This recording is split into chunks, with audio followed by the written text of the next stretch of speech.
of Pradhan Mantri Awas Yojana Urban as compared to previous other schemes has been remarkable. Over the years, new and innovative strategies have been adopted which have contributed to the landmark success of the mission. Various technological interventions have also been undertaken. The Global Housing Technology Challenge India or GHTC India proved to be a game changer. Under its ambit, lighthouse projects are being constructed at 6 locations across the country.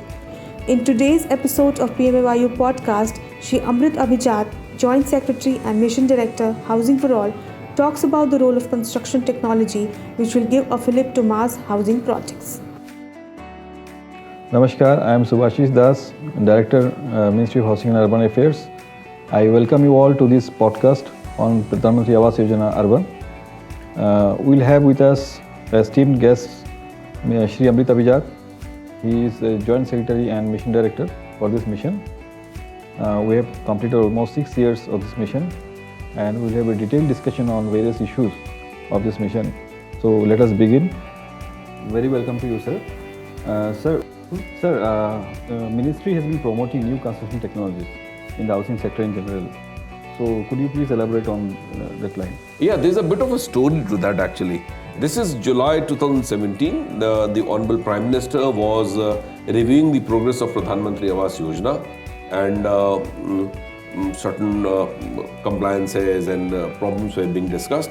And he evinced an interest that a scheme of this size should look at getting something new for this country in terms of the completion timelines, in terms of addressing the issues of climate change, in terms of issues of how long can we wait. Therefore, what was probably in his mind is that can we do something to be able to take care of time overruns, cost overruns, and also to address larger issues of development, climate change and Paris Accord and all that. So he told that let there be a competition or a challenge in which more technologies from all over the world can participate, and we can walk around that and see how PMAY comes in. And after that, the Honorable Minister, Secretary Durga Shankar ji, and all of us got working to develop a model for a global housing technology challenge, because frankly speaking, this was something very unique for us to run a challenge of that size, because we really don't know whether it's Finland or whether it's New Zealand or whether it's America where this kind of a technology is being used by certain developers. So we did not have any database for developers per se. We may be knowing that this technology is very prevalent in ABC parts.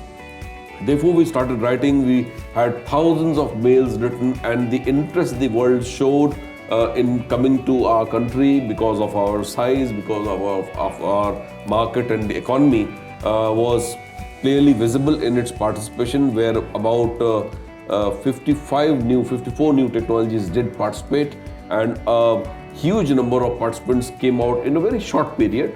We're going to have another one shortly this year sometime, COVID permitting.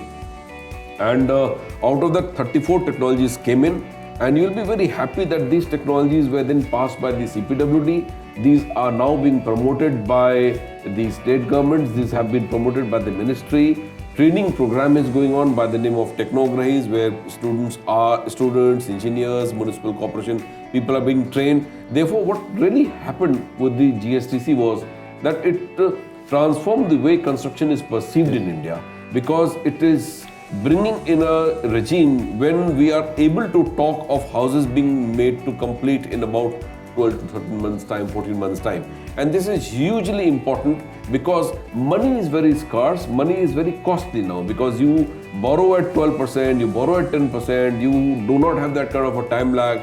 Also, the issues of climate change, the saving of energy that we do, also that people are not willing to wait that long, It's a very instant sort of a gratification also that they want, and houses should ordinarily be completed in as short as a time as possible, because it has environmental hazards also. There is a C&D waste and huge melee around 3 years, 4 years houses were constructed. The India of today, the youth of today is not willing to wait for that long to just get into a house, and therefore this was at a very appropriate time. The world participated, The builders from this country participated. They are being trained. Naredco, Katai, everybody participated.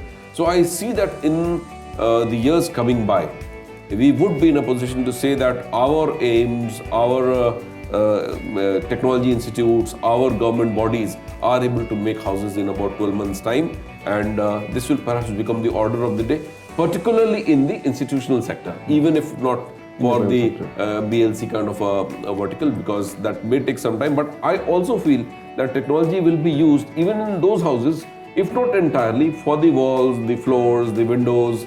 You have a made to fit type of a regime where people are able to just do it in a couple of days, if not months. Yes, sir.